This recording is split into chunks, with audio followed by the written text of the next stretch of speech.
Hello అండి, welcome to wellness wish. ఈరోజు ఎంతో హెల్తీగా టేస్టీగా ఉండే చుక్క కూర టమాటా కర్రీ ఎలా తయారు చేసుకోవాలో చూద్దాము. దీంట్లో మనకి ఫైబరు, సి విటమిన్, ఐరన్ అంటే చాలా ప్రోటీన్స్ ఉంటాయి. ఇవి అంటే హెల్త్‌కి చాలా మంచిది. మనకి బ్రెస్ట్ క్యాన్సర్ ఉన్న వాళ్ళకి కూడా ఇది తింటే మనకి వారానికి ఒక 2 సార్లు అట్లా చాలా మంచిది. అంటే రాకుండా చూస్తుంది.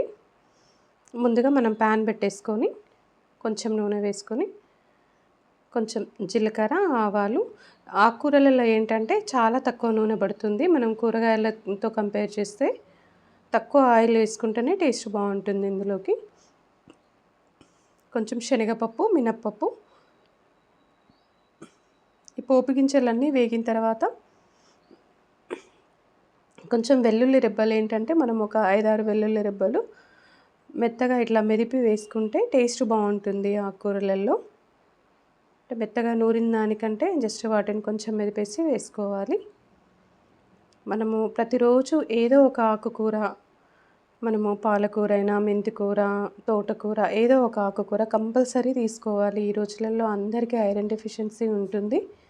మనం కూరగాయలు తిన్నా తినకున్నా ఆకుకూరలు అయితే కంపల్సరీ తీసుకోవాలి. ఉల్లిపాయ ముక్కలు, ఈ చుక్క కూరలోకి ఉల్లిపాయలు ఎక్కువ వేసుకుంటే టేస్ట్ బాగుంటుంది. కొంచెము అన్ని ఆకుకూరలలో కొంచెం తక్కువ వేసుకుంటాము, కొన్నిట్లలో వేసుకోము. దీంట్లో మాత్రం కంపల్సరీ ఉల్లిపాయలతోనే టేస్ట్ వస్తుంది. ఉల్లిపాయలు, టమాటాలతోటి. కొంచెం పసుపు,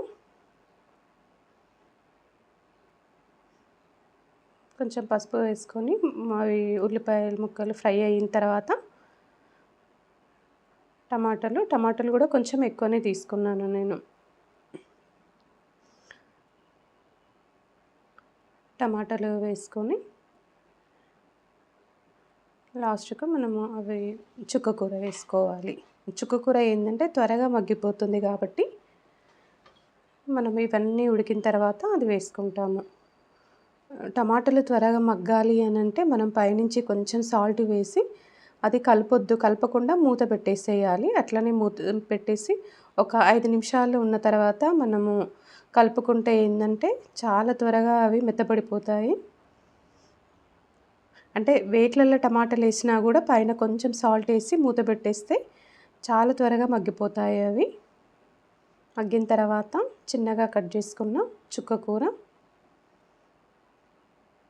ఆకుకూరలను ఎప్పుడైనా చిన్నగా కట్ చేసుకుంటే ఏంటంటే చాలా త్వరగా మగ్గిపోతాయి అవి. అంటే కూరగాయలైనా ఆకుకూరలైనా చిన్న ముక్కల్లాగా కట్ చేసుకోవాలి. పెద్ద వాటికంటే తొందరగా కుక్ అవుతాయి అన్నట్టు అవి. ఇవి ఏంటంటే మనం దీన్ని చుక్క కూరని పప్పులో చింతపండుకు మనము బదులుగా పప్పులో చాలామంది చింతపండు వేస్తుంటారు కదా. చింతపండు వేసిన దానికంటే చుక్క కూర వేసుకుంటే చాలా టేస్ట్ బాగుంటుంది. హెల్త్కి కూడా మనము అంటే పప్పు వండిన ప్రతిసారి గోంగూరను, చుక్క కూరను వేసుకొని వండుకుంటే చాలా మంచిది. ఇప్పుడు దానికి సరిపడా కొంచెం 2-3 పచ్చిమిర్చి చిలుకలుగా వేసుకొని కొంచెం ఎండు కారము, అది కొంచెం ఇది కొంచెం వేసుకుంటే టేస్ట్ బాగుంటుంది. అంటే ఈ టైంలో మనం కావాలి అనుకునే వాళ్ళు కొంచెం వాటర్ యాడ్ చేసుకోవచ్చు. లూజ్గా కావాలి కర్రీ అని అంటే, వద్దు అనుకునే వాళ్ళు ఇలా వేసుకోవచ్చు. ఒక 2 టేబుల్ స్పూన్ల నువ్వుల పొడితోనే టేస్ట్ బాగా వస్తుంది. ఇందులోకి కొంచెం ధనియాల పొడి. నువ్వుల పొడి మనం ఉడికేటప్పుడు కంటే మనము ఒక 2-3 మినిట్స్ స్టవ్ ఆఫ్ చేస్తామనగా వేసుకోవాలి.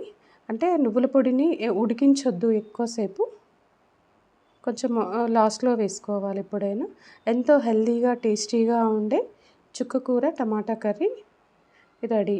మీరు ఒకసారి ట్రై చేసి చూడండి. ఈ వీడియో మీకు నచ్చినట్లయితే లైక్ చేయండి, షేర్ చేయండి, సబ్స్క్రైబ్ చేయండి. Thank you.